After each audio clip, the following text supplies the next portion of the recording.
I realized something neat yesterday, Brad. Oh, I like things that are neat. My daughter, when she loads up like the Switch old console emulation apps, or like we fire up the Mister or something like that, she has this experience that I've never had. She is presented with a bazillion games, old games, and all she has to go by whether she wants to play them is maybe a thumbnail or a name. So Okay. like you and I know that RC Pro-Am is a game what rips on the NES. Mm-hmm. But she's sitting there and she's looking at 1,000 things. She's like, man, maybe I should try Gumshoe. And it's maybe she should try Gumshoe. like, I like gum and shoe. Why are the shoes and the gum together? That makes no sense to me. Right. Mm-hmm. It's a weird experience that like we never have, because we have memories, even of like consoles I didn't have. I have memories of the games that were there. Like I know that like Alex Kidd is a cool game on a console that I never owned as a child. Mm-hmm. Well, okay. Some might say Alex Kidd is cool. Some might say something different. It's no Majora's Mask. Okay.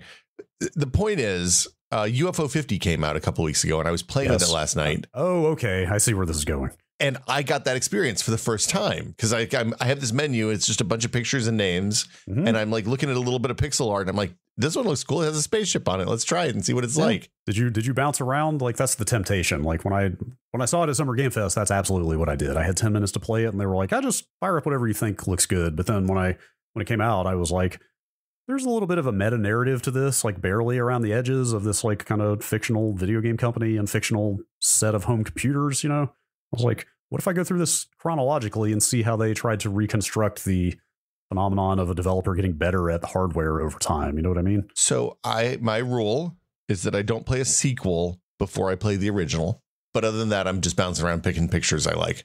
Okay, that's the sensible way to go. Yeah, it's there's some real bangers in there, man. That thing is really neat. There's like that the one with the spaceship that goes on the edges that like you bounce up and down from the top and bottom of the side scroller map kind of is incredible. Like there's anyway, it's a neat thing. Yeah, it's just a cool exercise in game design, you know, like to fictionalize a platform and then just say like, hey, we're going to make both the technology and the design philosophy of these games like evolve sensibly, as if this had been 10 years of real video game development. Like that very first game, Barbuda. Yeah. There's like a weird community forming around that game because it's so, I know this is very cliched, but it's kind of Dark Soulsy in the way that it tells you nothing and you really have to like fight against it to figure out what is going on. It's a dungeon crawler type game. Like I've seen people out there say that like, Barbuda is like my game of the year. That's game of the year material. And I think they might actually be serious. Honestly, I haven't gotten that far into any one game, I guess, at this point. But it runs really good on the Steam Deck, which is nice because like we've been going through some stuff here in the Smith household. Mm-hmm. And the ability to just pick it up and play something for like 5 minutes has been really nice when I have 5 or 10 minutes and I want to try something. Yeah. So, but the next thing to do is to load it. I might do this on a stream with the kiddo, is to load it up. And because a lot of them are like 2-player games too. Yep. And like I want to dig in more and play some more of those games. Anyway, UFO 50 is cool. You should try it. Finally, the promise of a 50-in-1 cartridge has been fulfilled.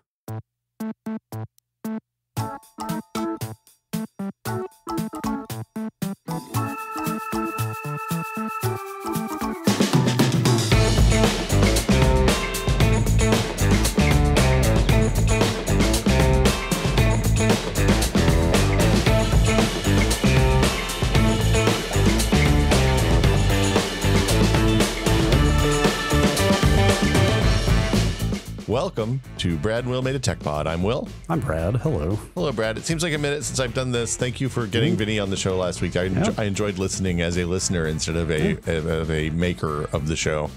God, we had so much we didn't even get to. Look, I'm gonna go ahead and tell you the audio stuff. Fascinating about how he has all that stuff set up to pipe, because like the thing that you do over there is you make it look easy, and it is not a trivial amount of work. No, audio, I think he said it in there, like audio, the way he put it was like it's the most important part of any production, I think is how he said it. Because like the other maxim has always been like people will forgive most other things. They'll forgive bad video or whatever. They will not forgive bad audio. No, as a dilettante shade tree streamer, I know that when my audio is bad, Like I often can tell that something's jacked up with the audio because my number goes down instead of up.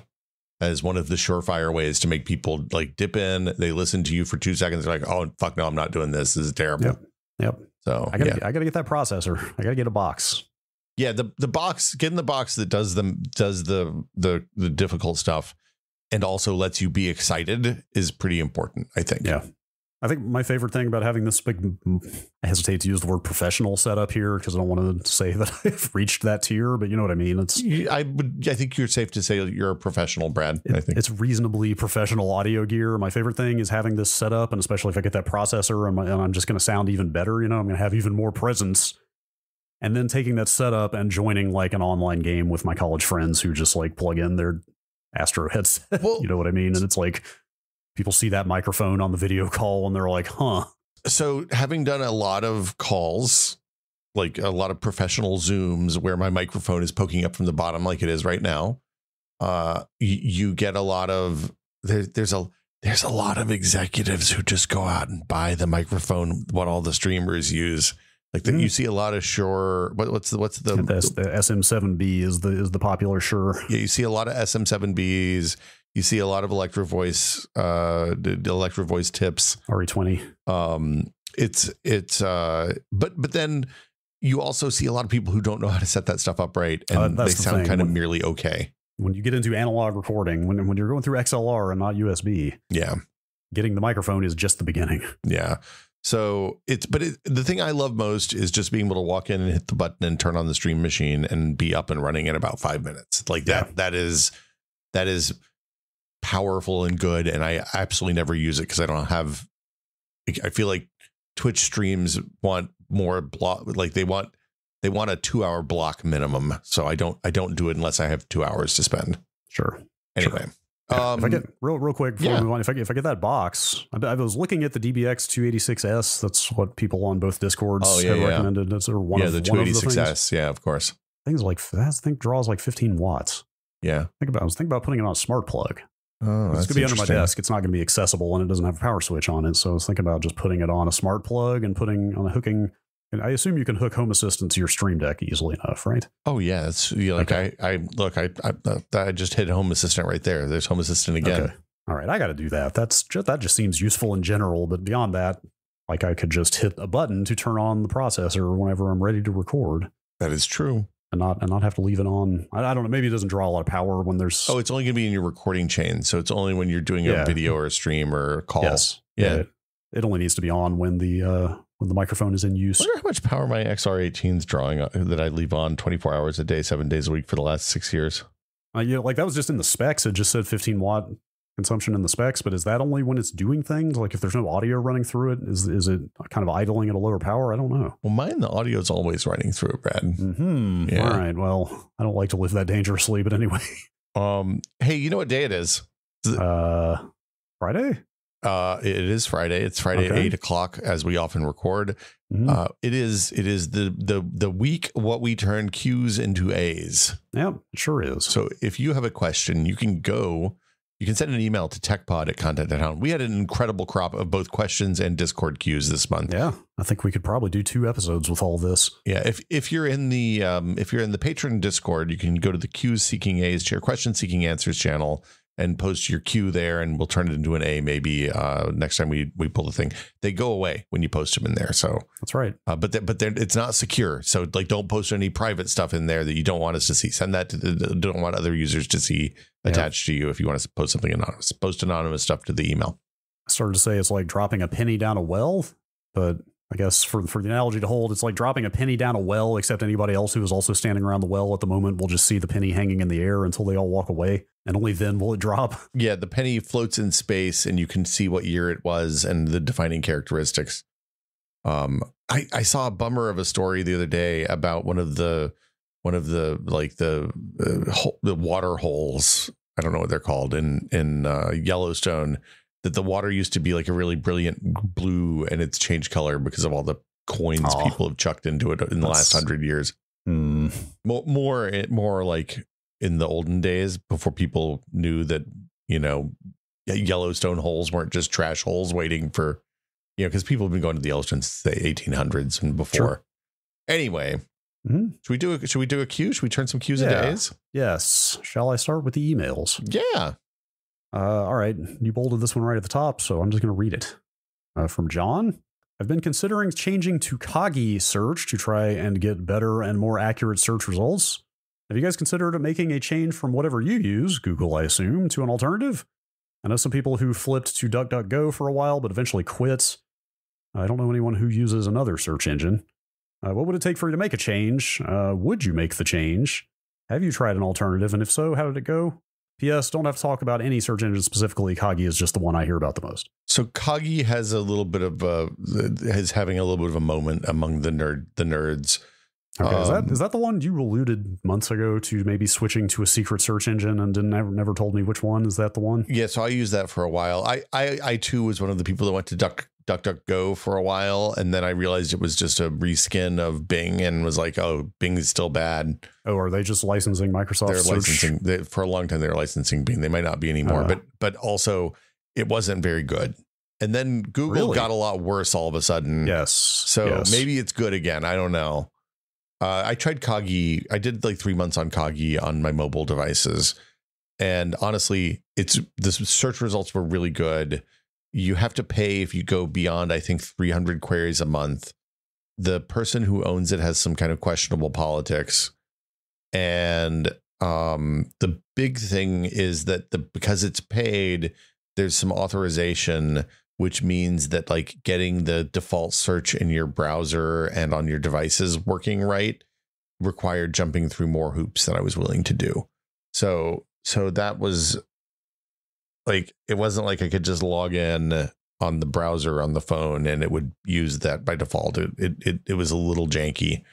But it's good. I definitely dip in and use it occasionally when I have something that I actually need complicated. Like, it's become the place I go for complicated search results. So if I'm looking for how do I do something that's going to have a lot of spam, it's fantastic for that. Or if you want like best products, it's really good at that because their anti-spam seems much better than what Google's doing these days. So yeah. I've heard Bing is not terrible these days. I don't know if that's just commentary on the quality of their search results or what. I like the first thing I do when I get a new Windows install is turn off the Bing results in the start menu. Yeah. I don't know. I find Bing to be, it's really good at some categories, like searching Microsoft knowledge bases, great resource. Searching literally anything else I've ever searched for. I think even the bad Google results are better, but Google's gotten really kind of crappy in the last year or so. Maybe the lines have crossed finally. Have you read any of, well, I started saying like any of those exposés on why things have gotten bad at Google, but I really think it was just one. I forget who wrote it, but somebody wrote a big piece about why search has gotten so bad there. You know, like how the corporate culture has changed and stuff. Well, I mean, I know, like I personally know a bunch of the people who worked on like the web safety, which meant like the search results integrity basically team for the first 10 years of Google. And I know like what a toll it took on him and how much time and like how seriously they took that. And it feels very much like and also I know that it made him probably a pain in the ass in the corporate structure, right? Because like it was not just the search results integrity. The feeling I had, and I don't know if this is true or not, but the feeling I had was that it wasn't just, hey, we got to keep spam out. It was also, hey, we shouldn't charge for too much placement for shit in these results because the results are the business. The results are the thing that we're making that people use. And if we make that bad, people will stop using it. And I feel like there probably hasn't been a person who has that role in a long time now. Or who has the lift in the company to say, hey, we're fucking up the core business. We should stop doing this. Yeah. I don't know. It's going to be an interesting experiment. See somebody with that level of unquestioned market dominance just flying that close to the sun, and will their business survive? I mean, will it survive? Yes. Like Google's probably not going to go away tomorrow, but will they take a hit? Maybe. Well, I mean, we see it on a bunch of, like Amazon does it too. Amazon's business is arguably selling stuff to people, and like a large portion of their business is opening third-party stores that sell counterfeit shit and just absolute scam stuff. So that's probably the best example I can think of. Like I go out of my way not to order most things from Amazon these days, unless it's something that's not easily counterfeited or tampered with. Yeah. But especially any like electronics device, absolutely not. Like anything I need to be new in box that is like work gear or any kind of computing stuff, I go to a B&H, or I order straight from the manufacturer if I can, like somebody that I know is not gonna, it's the Wild West over there. All right. How about another email from Dave in Sheffield? When I first got a 5 gigahertz capable router and access point, I purposely set up the frequency bands with different SSIDs, purely so that I'd be able to configure some of my devices to use the new high-speed radio and leave all of my wife's devices, continuing to just clutter up the 2.4 gigahertz and leave my devices with room to breathe. I figure this is just a perk of being the in-house network admin, or is it a dick move? P.S. Generally, I fucking hate Wi-Fi, so I'm a big proponent of a big cheap roll of Cat6e and command cable clips, or in my last house, UV-resistant cable run externally between the 2 floors of the house. Dave, I got bad news for you, buddy. Uh-oh. I think you might be the asshole here. So, okay, we've all had this thought, right? You're like, we could just put the good stuff on the good one. And when 5 gigahertz was new, I did do separate 5 gigahertz, and I only put the stuff that actually would use the speed on the 5 gigahertz, not necessarily, gating it by user. Also, if you're using Cat 6 in all the places that matter, there's probably the stuff you have on Wi-Fi isn't going to really just don't do this. This is a bad idea. Also, if she finds out, she's going to be pissed. Even if she doesn't use it or need it, she's going to be upset with you, rightly so. Because you're degrading her service so your service can be better. Don't do this, Dave. Yeah, or just don't let on that you know what's going on, I guess. Look, I don't know, with our internet provider is just terrible, isn't it? If you're a competent home sysadmin, then they're not going to believe you when you try to be like, oh, I didn't know you were on this shit one, honey. They're both about the same. Mm-hmm. Yeah, no, I accidentally bought my wife one time. We went camping. I had a headlamp that I really liked, and I was like, I'm going to get you a headlamp so when we go camping, you get it. And the one that I had was the one nicer than the one that I got her by accident. Like, I didn't realize, I thought I had the cheap one and I had like the $30 one instead of the $20 one. And man, it felt bad. Yeah. Because then she was like, why don't I have a spotlight? And I was like, I got you the cheap one by accident. She's like, oh, I see how it is. I always get the bad thing and you get the nice thing. So anyway, yeah, no, Dave, don't do that. Yeah. Yeah. Let the 5 gigahertz breathe, man. Give it to everybody. Yep. Just let it be. Email from Senior. This is I think this is more of a not a question so much as a kind of public service announcement or a bit of context. It's a good reminder. We should have said this when we talked about this a couple weeks ago. Yeah, some context for a recent episode about passkeys. Passkeys can be secured by biometrics. Biometrics, of course, means like your Face ID or your thumbprint, etc. You think there are any other forms of common biometrics forthcoming? The Vision Pro uses a retina scan. Oh wow, no kidding. Yeah. That's worth $5,000. I'm trying to think what other parts of your body they could identify you with. I watched Alien Resurrection the other night when I couldn't sleep, and they breathe onto a breath sensor, if you recall in that. Like what would that be measuring though? Like pH, the chemicals in your breath. Too much, yeah. Like your breath, it's like a pheromone breath analysis thing. Pheromone thing. Like it's hard to say DNA, but that's too easily spread all over the place. The best part is when Winona Ryder is trying to break into a room that she doesn't have access to. She has a ring with a bunch of different breaths from different people. Right. They never show her collecting those breaths. I don't know how that worked, but anyway. All right, the email. Passkeys can be secured by biometrics. In the U.S., biometrics have no legal protection. Cops can force you to unlock your devices via face scan or fingerprint. Not everyone subject to police searches committed any crime, and defending a criminal case is extremely expensive and damaging to one's reputation. If that's a problem, don't use biometrics to lock devices. Use stuff like a more secure password or a long swipe pattern.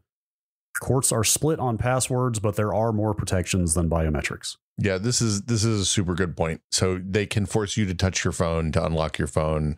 They can force you to look at your phone to unlock your phone. This is why if you're ever getting pulled over by the police, it's probably a good idea to do the 5 PS5 power button smash thing on your Face ID phones for iOS, because that basically says, hey, you have to put a passcode in before you can do biometrics open again. Yeah. The more you know. Yeah. Yeah. And as far as I know, this is a US thing. I don't know what the law on this is in the EU. It was, I tried to look it up before the episode, and it was, I am not a lawyer. It was beyond my ability to suss out where we're at in other major jurisdictions. Yeah. Yes. All right. Can we do this Asmund from Norway one real quick? It's really good. Okay, sure. Yes, yeah. There's a photo here that we'll just have to describe, but yeah, sure. Asmund from Norway. I went to an art exhibition and found what I guess is a clever use of power over Ethernet. The art exhibition lights were jerry-rigged to the Ethernet ports to get power. What is the most clever use of power over Ethernet you have seen or can think of? This is, yeah, maybe I'll make this the show art if it's pretty good. It doesn't quite fit the aspect ratio, but it's kind of a couple little dioramas that appear to, I guess they're wall mounted. They're not just hanging. Yeah, I think it looks like they're on like little L brackets underneath maybe, but they're boxes with like, they're boxes a little bigger than a shoebox, and they have like, looks like taxidermy animals. Yeah, like some mice wearing like some Victorian era clothing or something, and like a bookcase and little diorama shoebox style stuff. But anyway, Ethernet cable running into the back of them, so powering the lights apparently. But it's not an Ethernet cable. That's the cool thing. When you zoom in, is it not? No. When you look at the top, what they've done is they've put dead wires into the Cat5 plugs, and they're just running the power directly on a strip to power the LEDs in the boxes. It is really janky and good. I love it. That very much seems like some very skilled technician looked at the space they already had. They're like, well, there are Ethernet ports up there that are getting power. I can figure this out. Yeah, because they're not using like normally you'd use like a transformer block or something to step the power up or down or whatever. But they're just like, this'll do it. Let's let her rip. Yep. And they're really nice little thin cables. So anyway, I thought that was cool. Thank you for sharing, Asmund. Yeah. I don't have any other clever uses of power over Ethernet that I can think of that are not like sanctioned uses, but I guess you could do all kinds of stuff. I mean, power's power, man. That's the beautiful thing. That's true. You want to talk about I did a tweet the other day, or not a tweet, a blue sky, whatever you call those now. And it was about power bricks, because I realized, like, my daughter was like, oh, I could just use this USB power brick for everything else that I use. And I was like, well, you can't use that one with that one, because she had an older piece of electronics that needed charging. And I was like, you have to use this specifically. She's like, what the hell are you talking about? Like, yeah, it's a barrel connector. You just have to just trust me on this. And so it's about that. I'm trying to find it now, because it's in here. So we got too many questions this month. Oh, here we go. It's Cat Will Mew. So Cat Will Mew says, if you look at a device with an AC adapter, there's usually a little legend that says something. What do those mean? Is there a way to read them so that I can figure out which AC adapters I can use with different gadgets than the one they came with? Okay, I almost flagged this one, but I was not confident in my ability to answer it. But maybe you are.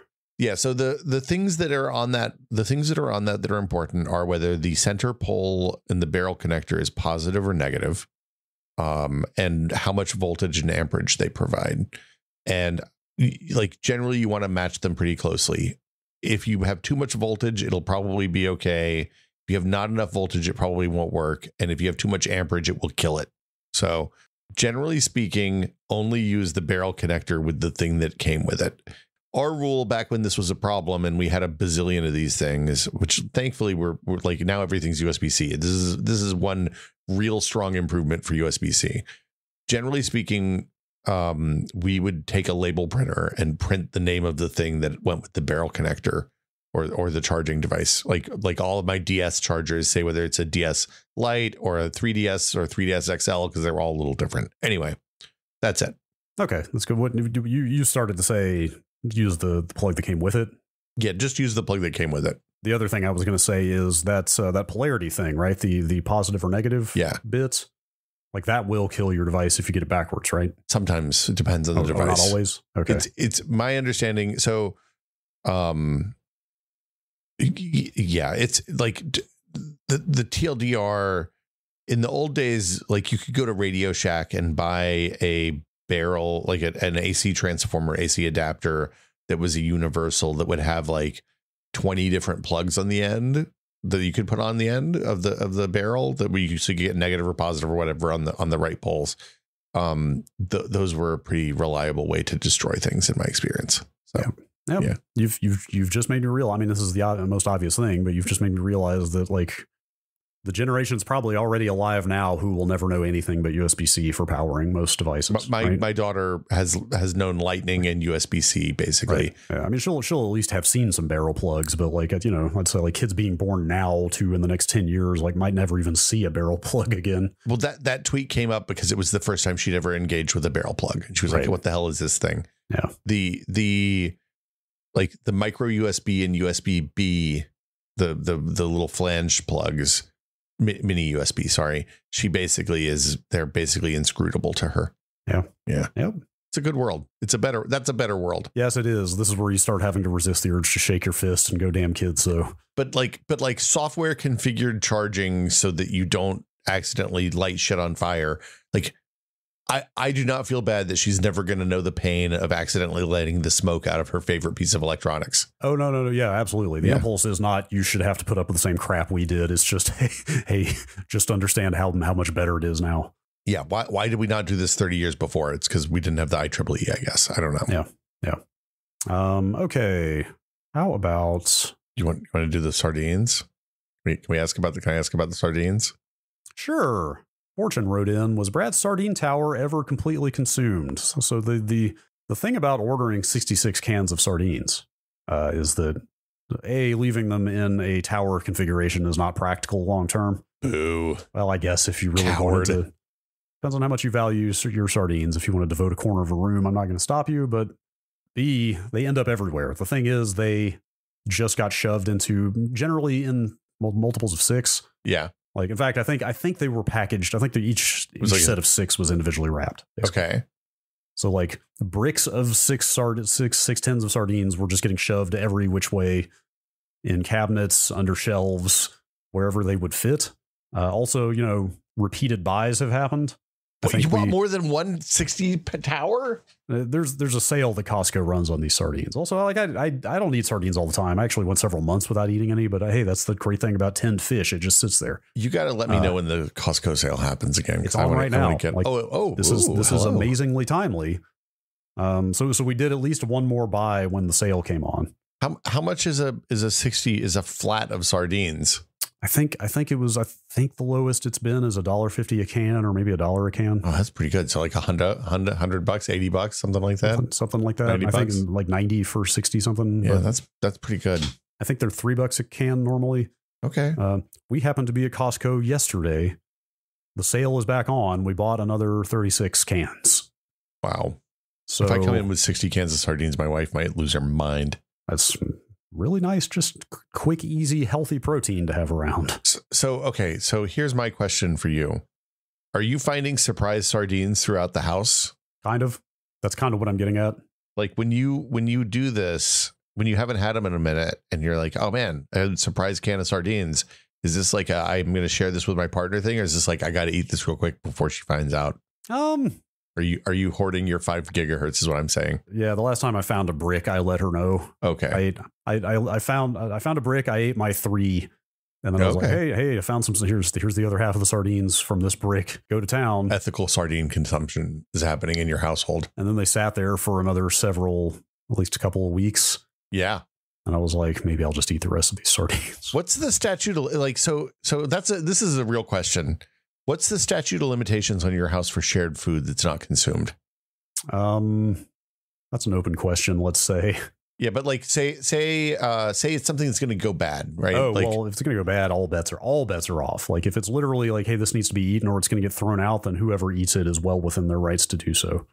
Even if it's been dibsed by somebody else? I mean, I guess in that situation, you'd be like, hey, this is about to go bad. You should really eat this, or I'm going to, is what I would say. Oh, yeah, the threat. I like that. I cannot stand food waste. Like I will go to great lengths to make sure food does not get wasted. Yeah, I have a problem with it as well. Okay. Anyway, yeah, just to cap the sardine story. And again, like, don't think I'm eating. I don't even eat sardines like once a week necessarily. Like it's kind of whenever I'm in the mood. You just have the option. But the thing I was going to say is I have no idea how many sardines are in here. I think we bought another 36 yesterday. Welcome to Brad's house of sardines. Like, if and when we ever move out of this place, I am pretty sure we're going to discover sardines in various places. They last forever, though. I'm pretty sure it's like a 4-year window, roughly. Yeah, it turns out the limit on most canned stuff is 4 years. We learned that when we went to NASA because that's one of the problems with going to Mars, it turns out. Right. So like sardines we're buying now are good through most of the rest of this decade. So yeah, it'll be fine. Eventually they turn into a fishy flavored paste, which is still edible, but not particularly appetizing. Not my thing necessarily. I like an egg scramble and sardines lately is my thing. Oh, I don't know about that. So it's good. So we do for like, that's your dedicated, like, hey, I need a quick protein for a meal type situation. Yeah. Or one of, yeah. Yeah, we do. I do a lot of eggs for that kind of stuff. Like I'll chuck a fried egg or a scrambled egg or a hard boiled egg into whatever. Yes, eggs are our go-to for quick, easy, tasty protein, but the sardines are a nice add-on. Can see that. I think sardines and like hard boiled egg would be really good. That's a deli thing I've had before. We've been moving away from deli meats. They're too salty. Well, A, because of the boar's head business, and B, it's a lot of sodium, and like, cured meat is not necessarily the best for you in quantity. Yeah. So we were buying a lot of deli ham and turkey for a long time, and I think we're trying to give up on that. So I got to say, I had a pastrami sandwich for lunch the other day that was pretty remarkable. Look, once in a while is fine. Yeah. It's a special treat. Yes, indeed. Here's one from Nanovac we could answer pretty definitively. It's been a while since you guys talked about your setup for podcast recording. Can you refresh us on what your setup is? My wife and I do a podcast and record from separate rooms, but use Riverside.fm as a central online recording studio. It works pretty well, but we have issues every now and then, and I'm wondering if there's a better way. It would be great to go right into my DAW, that's a digital audio workstation, if possible, over our home network. I use Studio One. I think I remember you guys record locally and then sync up later. How do you get the time synced for the recordings? Thanks for any pro tips. So we experimented with like Zencaster.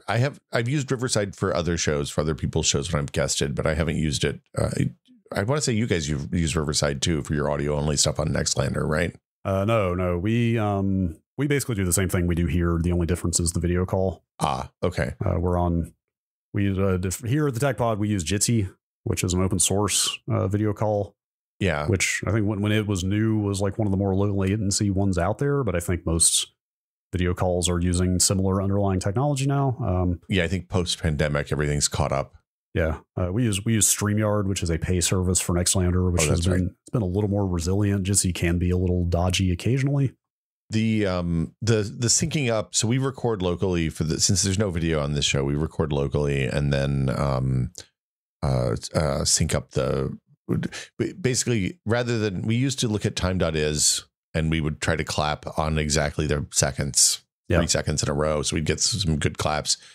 People's ability to clap on a beat is wildly divergent, it turns out. Yeah. I mean, it's usually good enough if people are pretty close within half a second or something, but there is variance there depending on how attentive somebody is. Yeah. Thristhart in the Discord made a tool for us a few years ago called Beep 30 that we use to generate a beep based on network time. Yeah. So we get a precise 1 second long tone that runs we do 3 or 4 in a row, and it lets us sync.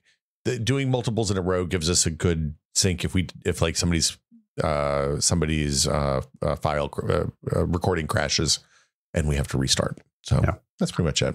Yep. I've had bad luck with latency on network stuff over the network. Especially it's bad enough on Ethernet. It's worse if you're on Wi-Fi. If you're going to do audio over Ethernet stuff, you generally, my understanding is that you're better off doing direct, like having it on its own network. So it's its own thing rather than on network with other traffic where there's potential for collisions and stuff like that. Yeah, I can't imagine recording real-time audio over a network. Like it's already bad enough just on a local computer. There's so many, depending on your hardware and your operating system, like Mac OS is way better for real-time audio than Windows, for example, but there's so many there's so much potential for drift and jitter and buffer underruns and just all these problems just in the operating system, let alone going over a network, that seems well. So there's a whole host of tools and resources for piping audio over Ethernet from like production device to production device. So like a lot of studio monitors and stuff, like if you're on a stage, we'll run the monitors off of Ethernet. So you get the feedback from the board in the back of the room, and that'll go over Ethernet. But those are almost always on dedicated runs, not like part of a larger packet switch network. I see. So it's not like audio over IP. It's just using the cable as a medium. It is audio over IP, but you have to structure your network in a way that it's intentional for that, so that you don't have like weird stuff in the way, and like you don't end up with a bunch of error correction and stuff like that. Yeah, sure. That makes sense. And I wouldn't do it over Wi-Fi also. Yeah. Here's a question from Mega Crane. With the AirPods Pro 2 update adding clinical grade hearing aid capability, it got me thinking about how I need to get a new aid, and I went to a specialist and asked about over-the-counter hearing aids and earbud products having hearing aid features getting implemented. The specialist said that these aids and devices are only good for making things loud for the wearer, but not clear for the wearer. By the way, we sell hearing aids that will cost $3,000. I suppose I have two questions. Do you think over-the-counter hearing aid tech will improve to compete with hearing aids that cost thousands of dollars? And also, why the hell doesn't insurance cover hearing health? That latter question, I did not know that. I would have just assumed surely that's something health insurance covers. But then again, the primary objective of health insurance in the United States is to avoid covering anything they can. Yeah, why we don't cover the mouth bones? A friend of mine calls them luxury bones, teeth. We don't cover eyes. Why would we cover ears? I mean, America's a place where you pay hundreds to thousands of dollars a month for the privilege of not getting insurance coverage. Yeah. So I don't have hearing loss that requires hearing aids at this point, which I'm grateful for. But I have been to the audiologist, and I think you hit part of it, which is that they sell hearing aids that cost a whole buttload of money. The thing that I think is going to happen with the OTC aids is that the people who make because we're dealing with people who are at the bleeding edge of software development, we're going to see better software on the OTC aids pretty quickly than you're getting in the commercial, the high end hearing aids. So like the thing I have problems with is processing. I can't pick out voices when they're in loud environments often, especially in specific registers where I do have a little bit of hearing loss. So in that case, even before the OTC hearing aid stuff came online, putting in AirPods Pro and putting it in the conversation mode, in the adaptive mode where it reduces the background noise but lets me hear stuff directly in front of me pretty well, made a huge difference. And I think that what's going to end up happening, I think that's because Apple's noise canceling and like their ability to differentiate things you want to hear from background noise is really, really good, because they've been doing it on phones for 15 years. Right. Yeah. Like Apple in particular. I mean, obviously other companies too, but like they have been so aggressive about, I started to say health, but it's broader than that. Just like kind of human computing interface, I guess I would say, you know, everything from health tracking to like you said, the way it's processing audio so you can hear it better. Like they put so much effort into smoothing out all the ways that people interface with technology that it has to surpass whatever the kind of more health oriented, you know, like traditional hearing aid providers are doing like immediately. Well, so I also, before this OTC thing happened, I had a friend who worked at Bose who sent me, I think I actually bought them, but he sent me a pair of Bose earphones, which was one of the first products in this category that was designed to give you better filtering in loud environments. I tried them at a conference and I was like, oh, right. I walked around, I could hear people in places that I normally would never be able to have a conversation with someone. Yeah. And I think, you know, it's the mild to moderate hearing loss is the big thing. If you have significant loss in big portions of the spectrum, then these aren't going to shift. You know, some expensive hearing aids will shift sounds from the spectrum that you can't hear to the spectrum that you can hear. These aren't going to do that. Yeah. These are going to help you filter out background noise or do other, you know, like they said, do other things. Yeah, although if Apple or some of these other companies doing this see that as a big growth market, you could see them starting to do stuff like that potentially. Well, and the big benefit is a lot of people have that kind of hearing loss from using earpods for the last 20 years. Yeah. And as a result, like it's a little bit like we're buying our medicine from the person who made us sick. I will say they've been much better in the last, I don't know, 5-10 years, where the phone actually yells at you if you're listening to stuff too loud. It doesn't let you listen to stuff too loud. Yeah. But it's like everybody's trying to sell you something. It's just one person's trying to sell you something that costs $250 and one person's trying to sell you something that costs $3,000. Yeah. Do you know, are in-ear earbuds like especially dangerous in that respect, or is that just a function of people playing stuff too loud? Like, are over-ear headphones also just as prone to causing hearing loss, or is there something about the physical presence of the speaker in your ear that makes it worse? It's about isolating you from the outside world, as I believe. I don't know. Okay. So it's that you lose basically it's like you're boiling a frog, right? You turn it up a little bit louder and a little bit louder and a little bit louder. And because you don't have the outside world to reference against when you have like close your headphones or in ears or whatever, then you tend to like adjust to too loud easier. Sure. And then you don't realize that you're listening to something that's hurting your ears. Yeah. I bought some, they're in-ear buds. They kind of got an over-the-ear clip sort of thing. I bought them for streaming a couple of years ago, like a year after we started Nextlander, because these big, bulky over-ear gamer headphones just look kind of bad. Yeah. And these are practically invisible. And I was like, oh, I can kind of like be on stream and look like I'm barely wearing headphones. Like 6 months later, I started developing tinnitus in my right ear, like fairly significantly. And like, I think I'm good on the left still, but it's hard to tell. But the right has just been... It's not fun. Anyway, that may be completely unrelated to the headphones, but I did stop using those afterwards. Well, so when I played a lot of PUBG early on, before I started putting a compressor on the audio channels for that game, there was a wide dynamic range between what was loud and what was not loud. So in order to hear, and the sounds were gameplay dependent. So like you needed to be able to hear footsteps when people were walking around in a building with you, right? Yeah. So you turned up the volume loud enough to hear that. But then when you did that, then the gunshots and the car driving were incredibly loud. And you spend a lot of time making gun noises and driving noises in that game.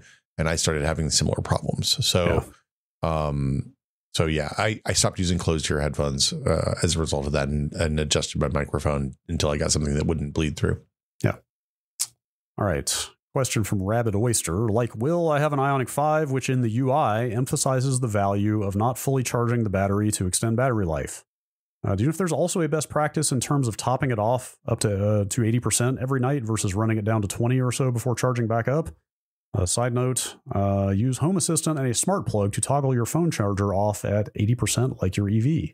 So iOS does that now too, I think. iOS 18 lets you just say, hey, I don't want to charge past 18% or 80%. It's weird. I've seen, maybe it wasn't the phone, maybe it's the MacBook. I've seen the MacBook occasionally also kind of stop at 80 artificially. Well, but not always. It only does it sometimes. I'm not sure why. So for the last couple of versions of iOS, the AirPods are the same. The watch is the same. It will fast charge to 80 and then slow charge after that, or it'll do a scheduled charge. So it has time for the cells to cool down or whatever between the fast charge to 80 and the rest.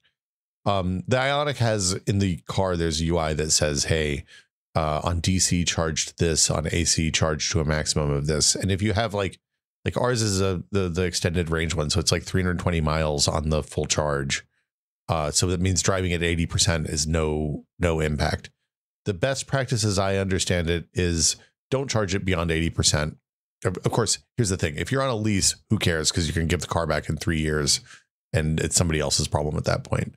If you're going to keep the car, then yeah, I would, and you don't need the full range all the time. I would absolutely charge to 80%. Now, the best practice as conveyed by the subreddit, which has been a little bit up and down, is that you do occasionally want to charge it all the way up and run it below 20% so that you actually hit all the cells in the car reliably. So once a month, I run mine up to 100% and run it down all the way as much as I can. It's actually kind of hard to run it to 20%. And yeah, iOS 18 does have a charge limit for your device, so you can set it to only charge to 80% maximum. That's you just made me think of the phenomenon of batteries having wear leveling like SSDs do. Is that a thing? Like when you're talking about having to like make sure all the cells in the battery charge equally, like. That's how, SSDs work that way, because flash memory can only be written to so many times. So they they spread their writes around the empty space, so you're not writing to the same like first few cells or whatever over and over. Yeah, the batteries have that sort of thing. Yeah, lithium batteries have a lot of circuitry to make them last longer and to be smart and to do things like not completely discharge and not overcharge and all that. Interesting. I like when people think of things and solve problems for you ahead of time. Well, it's interesting because, like, you know, my Apple Watch is, I think, 3 years old this year. It's probably the oldest thing I have, and the battery is still 87% because most of the time I use it, it never goes above 80% charge. Battery health says 83%. I didn't know you could check battery health on the watch because they don't let you check that on the iPad, and I assumed that was maybe a phone only thing, but I should check that. Yeah, but watch and phone will do it. I can tell you right now if you just Phil here briefly. Yeah, I love Phil. Phil's a good guy. What do you like best about him? I think his commitment to laser safety and anti-nuclear proliferation are both great. He also makes good coffee. If you know which Phil we're talking about, write in and you get a no prize. 88%. What did you say yours was? 89? 83. Yours is 6 months newer than mine, or 8 months newer than mine. Man, that's rough. I kind of hoped for better, but oh well. I would probably, the way I use my watch, I would probably just lock it to 80% almost all the time. Yeah. Maybe I'll do that on the next watch. Yeah. This is like I said, we went to Costco yesterday. They had the new watches out. Oh, that's fast. I'm back to thinking about it again. Is it that thin? Yeah, it's not that much thinner or that much bigger screen, but it is just enough that you can tell. And I was like, that does look kind of appealing, but okay. Actually, the thing I meant to ask on that episode, I don't think I did. Do you think whatever like hardware is necessary for the blood ox is still in there and it's just disabled by software? 100%. We should have put this in because we got a lot of feedback from this. Okay. In non-US regions, it still has the pulse ox. Yeah, I saw that. That's what made me think of it, is because I assume they're not making different models for different territories. No. So it's a firmware lockout on US models. You can even buy imported watches from other regions. I hesitate to tell you this because it's going to break you. You can buy imported watches from other regions where it's still available, and then when you activate it in the US, it'll still work. Okay. I mean, I'm never going to do that, to be clear. Okay. I'm not going to jump through those hoops, but what I was wondering was if you did go ahead and buy the new one, like if they somehow resolve this patent dispute in 3 months, they presumably could just turn it back on for you, correct? That would be the least Apple-y solution to a problem like this I've ever heard of, because typically they would be like, well, it'll be on next year's model. Congratulations. That sucks. But since the hardware is already in there and they have it enabled in other, like, it probably reduces cost for them because they only have to maintain one firmware instead of two. Right. Yeah. All right. Well, I don't know. 50-50. I have no idea which way that one would go. Okay. Here's another question from Cat Will Mew. I'm hoping maybe your time at PC World has provided you with an answer for this, because I certainly don't have one. Is there any practical reason why the new Ryzens have speed holes? Yeah, those components around the very edge of the CPU need air around them. Really? Like for airflow? Like it's for actual heat dissipation? It's for heat dissipation, yeah. So this is on, to be clear, this is on the 7000 and 9000 series Ryzens. If you just want to see what we're talking about, go Google those up. Yeah, they have speed holes. Yes, the heat spreader, although to be fair, the heat spreader extends to the edges of the package, which it does not on Intel. So, but in between the little feet of the heat spreader that are stuck to the PCB, there are just big cutouts in the metal with a bunch of circuitry exposed. Yeah, if you put too much paste on, that's a potential recipe for getting the parts of the CPU goopy, but it should be fine. Well, yeah, as long as you're not if you're using a conductive paste, you like Arctic Silver 5 is a little bit conductive. You should be careful with what you use. If you use, I use Thermal Grizzly these days, Cryonaut, which is non-conductive and is much easier to manage than the Arctic Silver was. Yeah. But yeah, if you're using like a liquid metal or something crazy, you have to be real careful with those. Yeah. The benefit of having the heat spreader go all the way to the edge is it means you're less likely to get warping on the CPU, the CPU itself. Oh. Which can cause connection problems and all that kind of stuff. So yeah, that's the problem that Intel has run into with LGA 1700, the warping the heat spreader with the retention bracket, so it's not touching the heatsink very well. Yeah, it's a little more rigid all the way through, and the whole thing works better. Is my understanding. I'll be curious to see what Arrow Lake looks like when that ships, which can't be that far off, I think, because that's their first new socket in 4 years now. They're working on it. There was a bunch of Lunar Lake stuff this week that dropped. The perf on Gordon, we talked about in the Full Nerd this week, but Gordon is really excited about Lunar Lake as a Lunar Lake is the mobile version of their new desegregated chip. It's the follow-up to Meteor Lake. It's in laptop shipping, I think now, probably. That sounds right. And the basically the perf per watt is as good or better than the Snapdragon Elite X. Yeah, which is it's rough for Qualcomm and the laptop makers getting behind the Windows on ARM stuff for an x86 chip to come along that like practically does the same thing and doesn't have the compatibility issues. Well, but also this is the result of Intel spending. Like Intel's been working on this for a really long time. Like this is the first big architecture change in almost a decade at this point. Yeah, and they're finally getting onto better process nodes as well. Yeah. You should listen to the full, if you're interested in this. We talked about it a lot in the back half of the show, the Full Nerd. We also had Wendell from Level 1 Hardware on talking about, he explained what's going on because these Xeons came out at the same time, and we talked about them as well. He's really bullish on, Wendell does a lot of like data center stuff, and he's very excited about the prospect of the new Xeons. That's cool. Yeah. Question from Tactical Tug. This might be a little off topic for the podcast, but still a genuine question from a European like me. What is Americans' fascination with credit cards? Where I live, we barely use them and mostly stick to debit cards. What you have in your account, that's what you can use. Also, why isn't the tax included in the price in stores? This has been bugging me for years. Yeah, I don't know why the tax isn't included in the price in stores. I think it's so they can trick you into spending more money. Yeah, I think that's probably the real reason. But also, like, sales tax is levied by state. So if you're dealing with national stuff, like national chains, don't have to worry as much about variance in sales tax from state to state. But primarily, I think it's just so you're decreasing the sticker shock for people.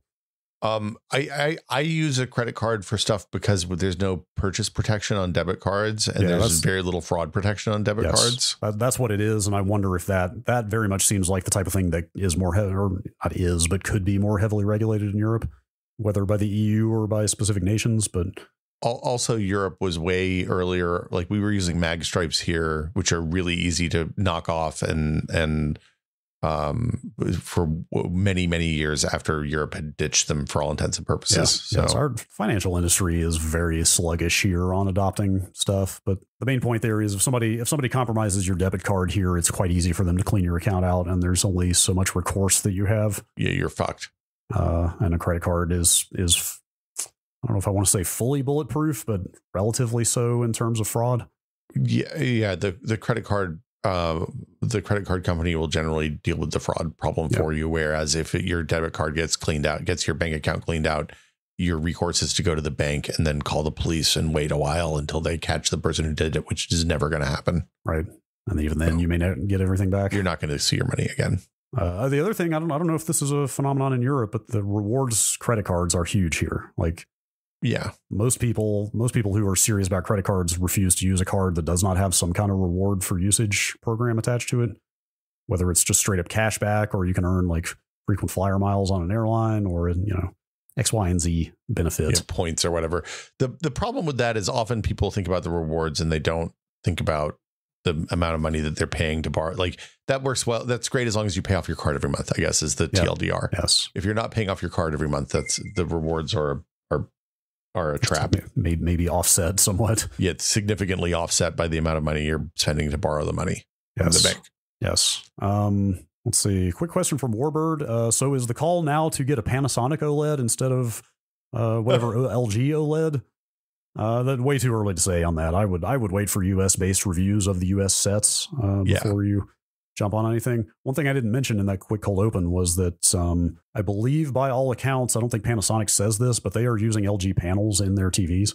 So it could be quite similar core OLED technology, but of course they're doing different things in terms of like the video processing, whatever compute is attached to it, the way that they handle image stuff, image processing, et cetera, et cetera.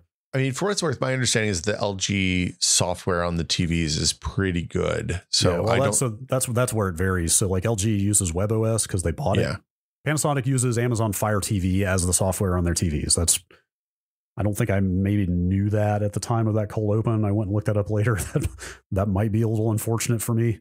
Yeah, like I like WebOS ends up being nice and non-denominational in terms of what Apple stuff and what Google stuff it supports. Yeah. I'm more likely to probably go with an LG unless the image processing is real good on the Panasonics. I think is LG the only one that makes their own software for their TVs, or I think Samsung's is also proprietary. Samsung is Tizen, whatever. Yeah, Tizen, which I think they make themselves. Like the Hisense I've got is Google TV. Like I said, these Panasonic OLEDs use Amazon Fire TV. Anyway, I would keep an eye out for reviews on these Panasonics, but even if you don't get one, it's just great to have more competition in the space. Like the more companies making high-end OLEDs, the less expensive they're going to be. I saw a viral tweet going around the other day of somebody playing Jedi Survivor on a like 156-inch micro LED display on the wall, which is like basically as flat as the wall. It was like literally just the display. The display was like a poster on the wall. It was about as thick as it looked like a poster hanging on the wall, and it was 156 inches. If you have to ask, it's too much, right? Oh, it was in some kind of showroom. It was not in somebody's house. Okay. It was like some professional setup. Like you can see the signage all over the place. But it's like when we hooked the Xbox 360 up to the planetarium ceiling. Yeah. If and when the micro LED stuff gets cheap and democratized, though, it's going to get very interesting. Give it another 10 or 15 years. Yeah. Maybe I'll still be able to see by then. Brad, you got one more? Or you want to think this is a good place to wrap it up? I could do like one more real quick here. Okay. Vivreen. Yeah. Say. With the PlayStation 5 Pro being £700, it's also $700 in the US. I've been trying to get a few friends to join the PC revolution. What recommendations would you make to someone looking to fork out £700 for a console, and can something equivalent be bought or built? So Digital Foundry has done a pretty extensive breakdown of the PS5 Pro. I watched a video. This was like right after the announcement happened, like 2 days after the price was announced. But Richard Ledbetter was on talking. He had looked into this stuff extensively. Their determination is that to get similar to what the PS5 Pro is offering in the GPU space, you need a 4070. Yeah, that's what I thought. Like a flat 4070, because on the AMD side, there is no equivalent to DLSS yet shipping in PC GPUs. Like obviously whatever is in the PS5 Pro has it, but that's not on the market in PCs yet. So like he said about a 4070 is what you would need in a PC. And the cheapest one of those he could find at the time was $550. Yeah, that's where they start, it seems like. Yeah. So that's out of $700, that's $550 just devoted to the GPU, and then you still have to build the rest of the PC. So like you're probably, to get the same power, I mean, obviously you could get a lesser GPU and probably be fine, especially if you're at 1080p or... Yeah, if you're at 1080p, all bets are off, right? Or even 1440, you can get like a pretty modest card and run that these days. But the whole promise of this thing is 4K. The whole promise of this thing is proper 4K resolution with high frame rates. And to get that, you're going to need, with upscaling, at least 4070. So yeah, you're probably looking at like $1,000.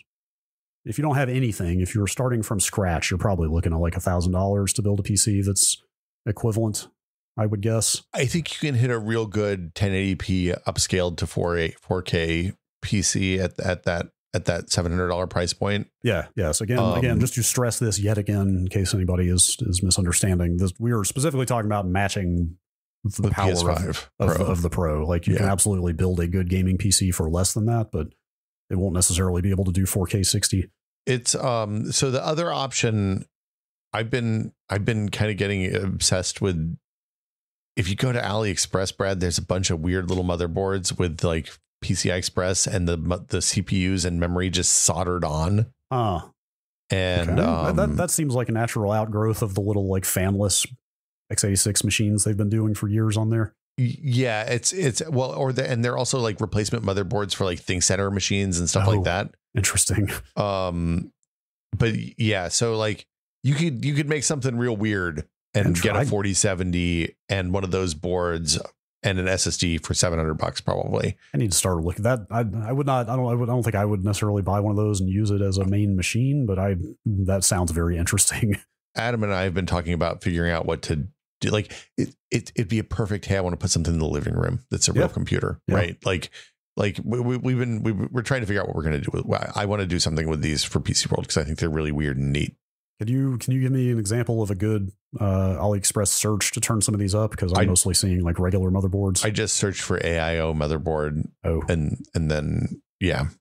I need to see what these look like before we go. They look weird. They're weird shapes. They're not going to go in a case right. It's going to be a pain in the ass. Oh, they're not standard form factor. Some of them are, but there's also some that are just like designed to go into an HP Pavilion 24-A, 24-B. Interesting. Oh yeah, here is for Dell Inspiron or Inspiron 5490 type stuff. Okay, yes, I see.